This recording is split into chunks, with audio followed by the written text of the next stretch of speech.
Hello and welcome back to another episode of Wicked Mysterious. I'm your host, Danny. I don't really have any housekeeping other than the usual, so please like this episode and subscribe wherever you're listening. So here we go. The Sumerians were a civilization of people that lived from 5000 BC to 1800 BC in Mesopotamia. Known for being the oldest civilization with a written record, they were also responsible for the world's first functioning calendar, the first epic poem ever written, and they invented the wheel, the plow, and the sailboat. In 1849, 14 ancient Sumerian tablets were discovered by British archaeologists in Sumeria, which is present-day Iraq. In 1976, a controversial author and scholar named Zecharia Sitchin published a book called The 12th Planet, in which he claims to have interpreted the ancient Sumerian text. He claims that the word Anunnaki translated to those who from the heavens came. This was met with skepticism, and the word Anunnaki was later properly translated to the seed of Anu, who was the king of the gods of ancient Mesopotamia. Although many scholars have fervently disagreed with Sitchin's work, a lot of his theories cannot exactly be disproven. So let's get into it.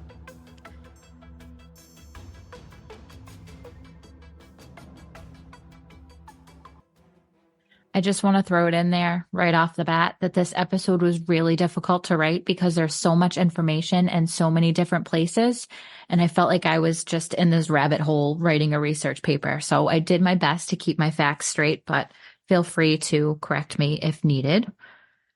The Anunnaki were a group of deities in the Sumerian culture who were believed to be the offspring of the god Anu. According to Sumerian mythology, the Anunnaki played various roles in the divine hierarchy, including governing the natural world, overseeing human affairs, and serving as intermediaries between gods and humans. They were believed to have immense power and knowledge influencing the human civilization. There are three main ancient texts of the Sumerians. The Epic of Gilgamesh. This is one of the oldest written works in the world and tells about the adventures of King Gilgamesh, whose quest was immortality. He ultimately accepted mortality and realizes the importance of living a meaningful life. The Anunnaki are mentioned in this text. There's also the Enuma Elish, also known as the Epic of Creation, in which the Anunnaki create humans and decide their fate. So more on that later. And then there's the Atrahasis, the Sumerian version of the Great Flood myth. It's important to remember that even though these were written somewhere around 2400 BC, they depict events that happened much, much earlier in history. The Anunnaki legend goes like this. 445,000 years ago, gods referred to as the Anunnaki came to Earth from space, basically aliens. These beings came from a planet much bigger than Earth called Nibiru. They were led by King Anu and his son Enki. They were much bigger in stature than humans, and some sources say that they are of reptilian origin. The Anunnaki were a very industrialized civilization, and they had these big factories. I can't recall exactly what they were processing, but they had an advanced system in place to protect their environment and their atmosphere from damage caused by these processing plants. Eventually, the system they had in place failed, and Nibiru began to fill with smog, and after many years became inhospitable. The Anunnaki lifespan is hundreds of thousands of years long. After years of dealing with the problem of their dying planet, Enki approached his father, King Anu, with a solution. Another planet in their solar system, Earth, may have exactly what they need, gold, and lots of it. Gold is humanity's most expensive precious metal. It's the most dense metal on Earth and serves as a conductor of heat and electricity. There's even evidence that gold nanoparticles increase the effectiveness of radiation treatment for cancer. But most importantly, the Anunnaki could use it to patch the holes in their atmosphere. Now, Earth only passed by Nibiru every 3,600 years. The Anunnaki needed to move quickly and began researching life on Earth. When they first arrived on Earth, they brought with them another alien race called the Igigi, who served as their slaves who would mine the gold.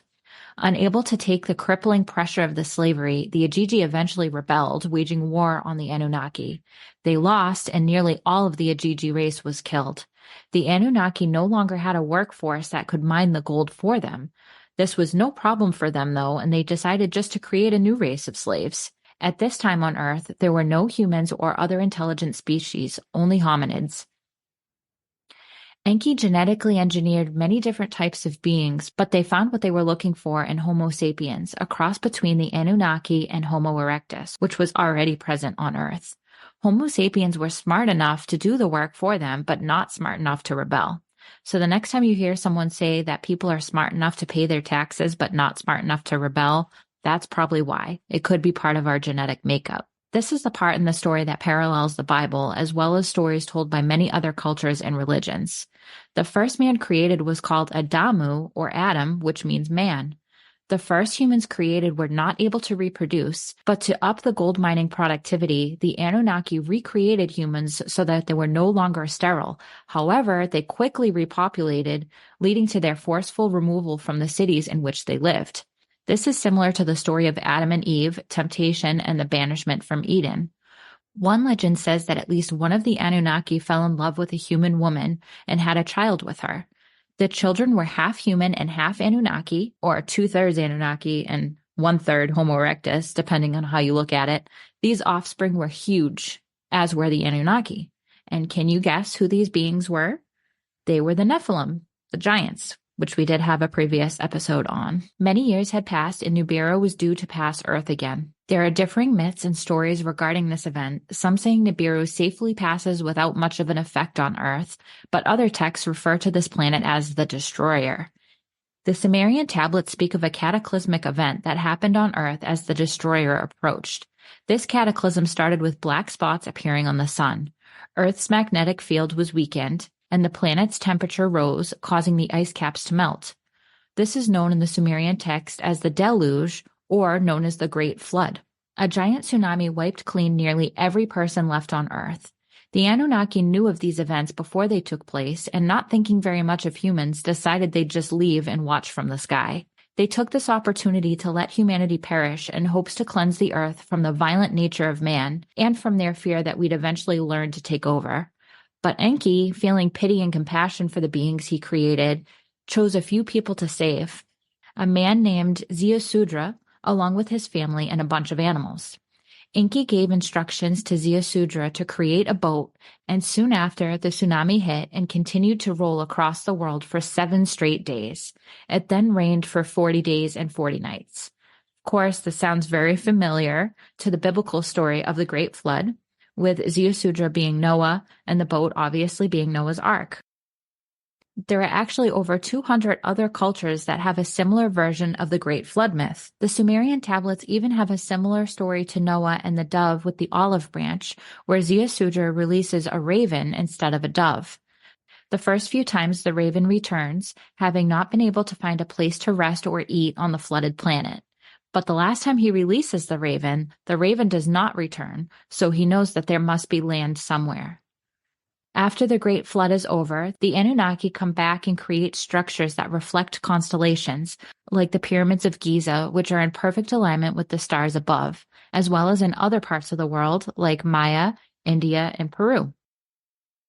It's said that before the Anunnaki vacated Earth the final time, they left a royal bloodline to whom they left knowledge, technology, and ancient wisdom. They also left a monarchy to the Sumerians. It's said that this is why royal bloodlines have always held so much importance in our history, because the royal bloodline was genetically modified. And that's why there was always a social class system and an aversion to interclass relationships. They did not want children born of half royalty.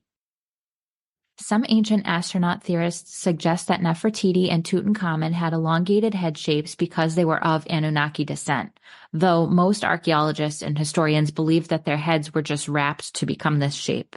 It's also worth mentioning that the technology Sumerians had was completely out of place in our human history, seeming to come out of nowhere.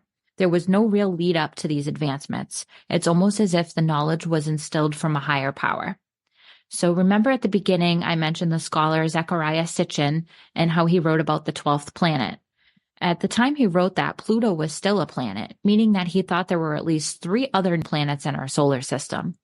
The 12th planet Sitchin referred to is thought to be Nibiru, and in 2017, NASA acknowledged the possibility of another planet called Planet 9 or Planet X. This hypothetical planet, like Nibiru, would be 5 to 10 times the size of Earth. Not only did the ancient Sumerians create irrigation systems, the first writing, and the wheel, they also had extensive knowledge about astronomy. They knew a great level of detail about our solar system, including the placement and size of every planet, knowledge that modern-day scholars and astronomers cannot explain. They did not have telescopes that we know of. We did not discover Neptune, Uranus, and Pluto until the 1700s, and we had no idea that they were even there until telescopes were invented. The ancient Sumerians said that the asteroid belt was created when two planets collided and that it is located between Mars and Jupiter. This is accurate, however, it can only be seen with a telescope. Again, something the Sumerians did not have.